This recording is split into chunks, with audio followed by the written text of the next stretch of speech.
Our UK correspondent Olly Barratt joins us now from London.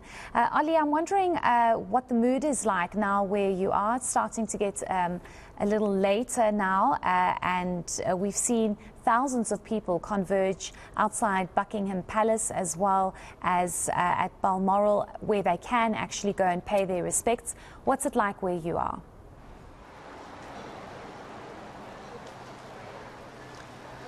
Yeah, well, Heidi, I'm in Windsor, not in London, not at Buckingham Palace. Windsor Castle, it's dark, so you can't necessarily see the building very well behind me, but this is the Queen's home, essentially, for recent years. This is where she spent most of her time. She'd been spending the summer up in Balmoral, as she normally did, but it would have been expected, had she not passed away, that this is where she would have come back to, and indeed it still will be in one sense, because when her body does make its way south, it will go to London and lie in state there after a period of lying in state in Scotland as well.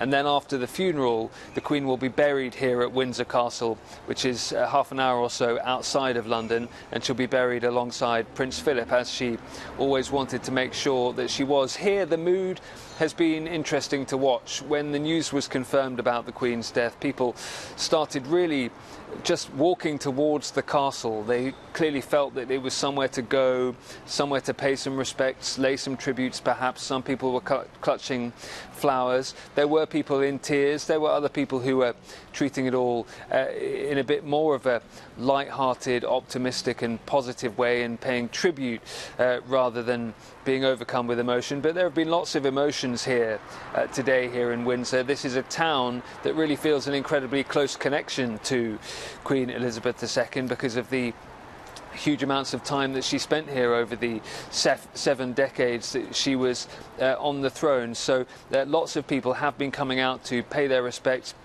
People are now drifting off home late into the night, and I'm sure Windsor Castle will remain very much a focal point over the next 10 days or so. And as I say, it's where the Queen will end up at the end of that 10-day period.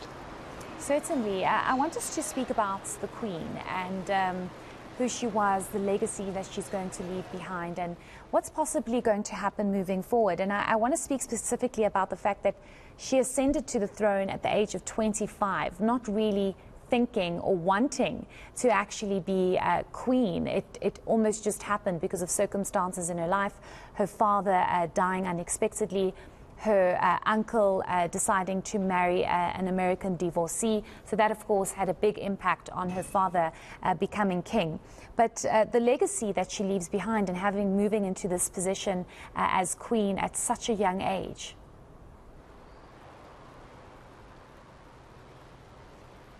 Such a young age, as you say, an unexpectedly young age for her to become monarch, and that's part of the reason that we are likely never to see such a reign ever again. We've never seen one before here in the United Kingdom. Prince Charles, of course, comes to the throne at a much older age. There's absolutely no way that he will be monarch for 7 decades. There's no way, if everything goes according to plan, that Prince William will be monarch for 7 decades either. As I say, it might never happen again. So the reign of Queen Elizabeth was extraordinary for that reason alone, just for the sheer length of it, and therefore also the huge changes in society and culture and geopolitics, you could go on, that occurred over that 7-decade period on which she was on the throne. When it comes to her legacy, the Commonwealth is something that she used to talk about repeatedly. We know it was incredibly important to her that not only was her role in the Commonwealth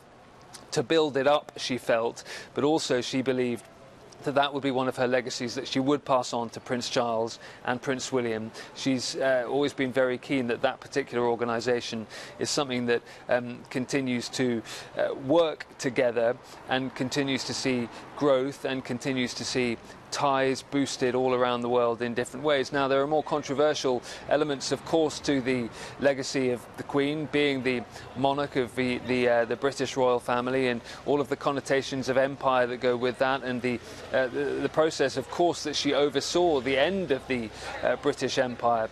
So much went past in the reign of Queen Elizabeth that there's just huge amounts to discuss when you mention the legacy of the woman. And really tonight, British people are talking about her not just in terms of her legacy, but in terms of the person that she was. And one tribute that's been paid by former Prime Minister Boris Johnson, who was Prime Minister right up until the last 2 days of her reign, don't let's forget. He talked about feeling how she was so special that everyone just thought she would be around forever. And I think that's something now that people are coming to terms with, the fact that the Queen is no longer there. Certainly, I think there's going to be a huge void. But I want to speak about things that are named in the honour of Queen Elizabeth II. For example, the Elizabeth Tower. I mean, you are in the UK, you know a lot more about this than we do, but maybe speak to us about how the Elizabeth Tower is obviously named after Queen Elizabeth II.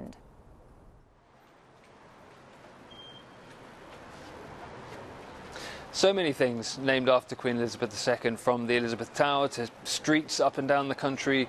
There are concert halls, there are theatres. There is the newly minted Elizabeth line, which runs from not far off where I am to the west of London, right through the centre of town, underground and out the other side and off towards Essex and out to the east of London as well. A vast new industrial project that has only just opened and will retain the name of Queen Elizabeth. Of course, for the rest of its time in operation. She actually opened the line as a surprise one day. No one thought she was going to be able to turn up recently because of her health issues, but she did. She wanted to be there to open the Elizabeth line in London. So there are just so many ways that the UK will retain the name and the legacy of Queen Elizabeth II. As you say, some of it's just to do with things that were named after her. There are plaques up and down the country in hospital wards and schools and projects which she opened, hospices, all sorts of places that she went over that incredibly busy career of public engagements. And it was really only until well into her 90s that she started to scale those engagements back, thousands and thousands and thousands of them over the course of her time as monarch. And I think that's going to be one of the, going back to your question about legacy, one of the other things that she will have hoped has been passed on to Prince Charles is that idea of service and public duty and just getting on with the job. And again, let's not forget that she was getting on with the job as recently as Tuesday when she met Boris Johnson and Liz Truss to take care of that handover of power, one of her governments to another. I won't ask you about her style, Olly Barratt, but she was also very fashionable, and I was always keen to see how she would match her outfits with her hat. But there's something else I want to ask you, and we're speaking about all of this that's named after Queen Elizabeth II because it just shows the significant impact that she had in the UK and how much respect she earned, you know, being the Queen in the UK. I want to speak about the Coronation Chicken, and I don't know much about it, but apparently it was created for the coronation banquet in 1953, and it's a yellow dish served cold with the design to appeal the tastes of guests from around the world. Do you know anything about this, and is it any good?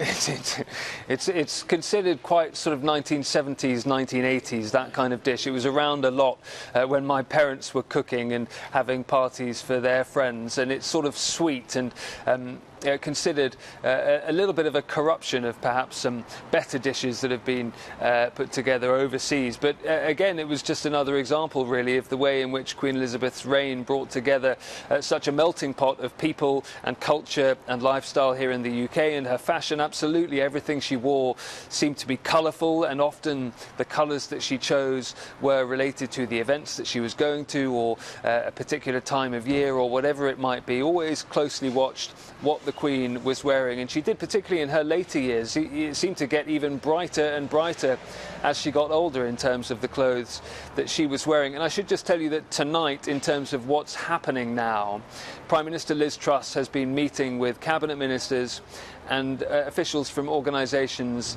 like the police, from royal households as well, to really nail down some of the detail about what happens in the next 10 days and exactly when. Now, much of it is very, very closely planned out and has been, a process is now being set in motion according to very strictly followed plans that have been in place for years. But at the same time, of course, you can't predict exactly where a monarch is going to die, when they're going to die, what time of day. So there are bits and pieces that still need to be sorted out. We've also now been told that the House of Commons will throw most of its usual business out on Friday and will gather to pay tribute to the Queen. It will also meet unusually on Saturday, and some senior MPs will take their oath to King Charles at that point. And we expect that the funeral, we're told by Downing Street, will be around September the 18th or 19th, at the end of that official period of mourning. We don't have an exact date for that, but it will take place at Westminster Abbey in central London. I was actually going to ask you how long the mourning period is going to be, because we know when Prince Philip passed, his mourning period was about 2 weeks, and it was a decision taken by Queen Elizabeth. Will King Charles III be making this decision? Is it up to him to decide how long the mourning period will be?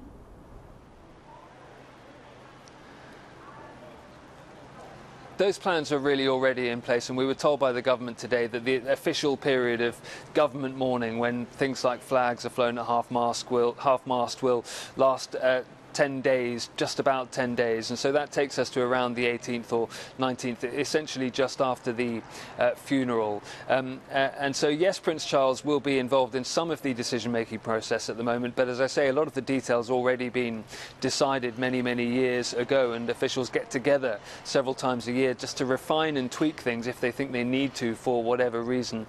Prince Charles, though, will play a major role in the next 10 days or so. There are all sorts of procedures that he will go through at various times to really cement that new role of his as King Charles III.